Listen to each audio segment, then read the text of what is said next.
Hi, this is Katie, and thank you for joining me on the My Senses, My Space podcast. And today I wanted to talk about critical thinking wins. And when I'm talking about critical thinking, I'm talking about the space that you are creating in order for you to mentally process through a conversation or a topic. It can be when you are with someone or thinking about it yourself before you react. So as we've seen a lot on social media and with even in our families, a lot of important issues have come up over the last many years. And there can be times where we are kind of confronted, as in approached, it can be confronted by a person, or it can be like something we're just consuming on social media that we kind of takes us aback, that we are, it's usually something we haven't really thought about. And in those moments, it can be really easy to fall back on our lived experience. Like that's the only thing that we can compare it to at that moment. And so we don't create a pause in there to process anything. And we initially just say, well, this is how it is for me. And I don't think that's true, or I think that's totally true. And, whatever the response is, have we allowed enough time to actually kind of process those thoughts?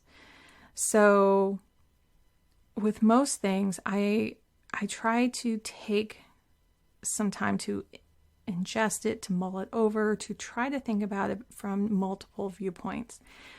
And it may be that we don't have enough information right at that moment.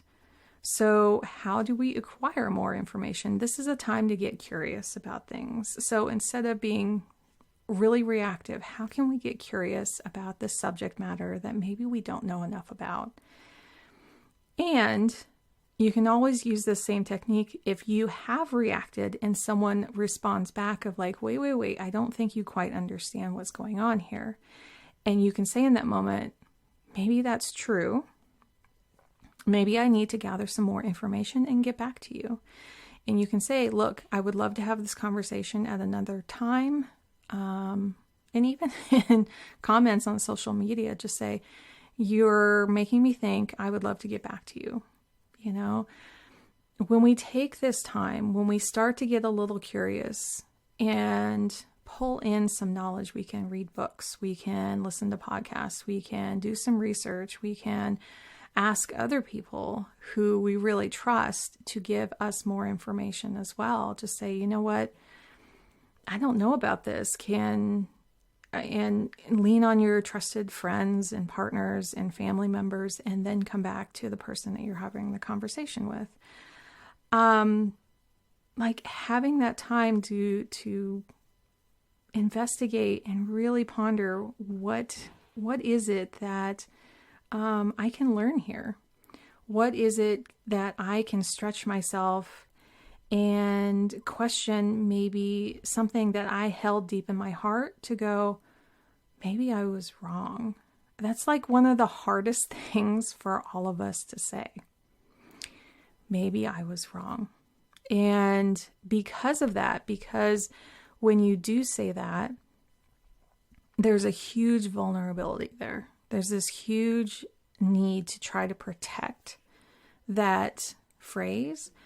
And so if you are yourself or hearing from someone, well, you made me think, that's so much more comfortable to say and to communicate to someone. So whether you're on the giving or receiving side of a conversation, I would celebrate that. Because if I heard from someone, oh, you made me think, you made me kind of really dig into that, or yeah, I'm really pondering about that, I'm going to have to get back to you, or whatever. That's a win. That is they aren't instantly going to defensive of, no, I'm right. And how could I possibly get this wrong? So that's like the binary of like right or wrong. And so many of these situations in life are so nuanced and gray, and we need to understand all those and how. So if your immediate reaction or thought about a particular subject is there's a yes or no, that there's a binary, that there is a right or wrong, it usually is an invitation to go a little deeper. And how do you go a little deeper? You take time to investigate, to read, to understand it a lot better, because there's so many lived experiences that we still haven't heard of. There are so many situations we have yet to learn about. So instead of just having these arguments of like, no, I'm right, no, I'm right, there needs to be a pause. There needs to be this time where we can think critically, to think through and go, wait, there is a facet of this I've never even thought of. And it's okay to change your mind. So that's another huge win. If I hear from somebody that they've kind of changed their mind, not even like 100% to my side. Again, I'm putting air quotes up, because once you start just taking sides, trying to like do a check of like, is someone falling in line with this particular argument or topic?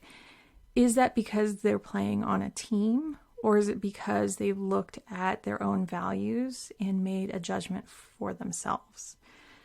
So that can be very hard and complicated, but with all the influx of information coming at us these days, it has just ramped up over the years, right? It's gone from before the internet, before like things would occur in newspapers, up until now. Like, I'm not even talking about the ramp up of each one of those, to like, there is just so much coming at us that people can definitely go, I can't understand all of this. So I'm just going to simplify it and follow people in front of me.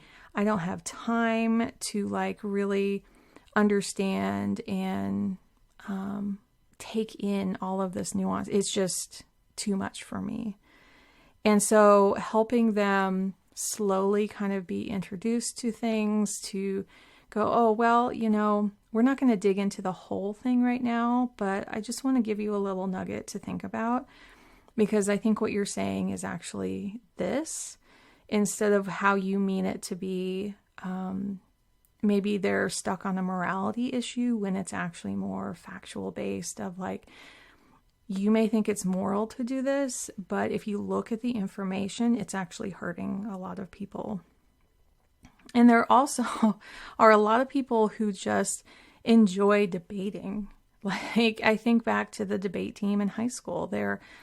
When you are given a topic and there can just be this mental fun and joy with debating a thing you don't believe in, by playing devil's advocate, by thinking about like, well, I'm going to argue the opposite way just because I love that feeling of having a debate. And I think a lot of this happens on TV with pundits and stuff. Like, there is an enjoyment of the debate and the mental gymnastics that they go through. It's not necessarily, I mean, a lot of times they can really believe that stuff, but a lot of times there's like this other half of them that they're not showing, that they actually don't believe in it. But the fact that their voice is very loud and getting out to thousands and millions of people does have an effect. Like, there is a consequence to that, even if they are thinking of it as like fun and games.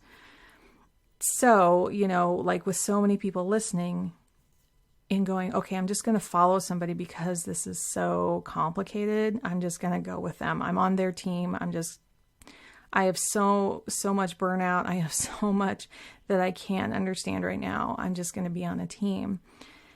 Those are the times where, if you are friends and family with people who are just in that situation, how can we slowly coax them to just kind of consider, we're not asking them to change their values. We're not asking them to totally shift in a day, but to slowly feed a little bit of information, to have them think just a little bit when they can. And then sometimes there's just no budging on it, and you can release all expectations and move on to other people that you can have conversations with.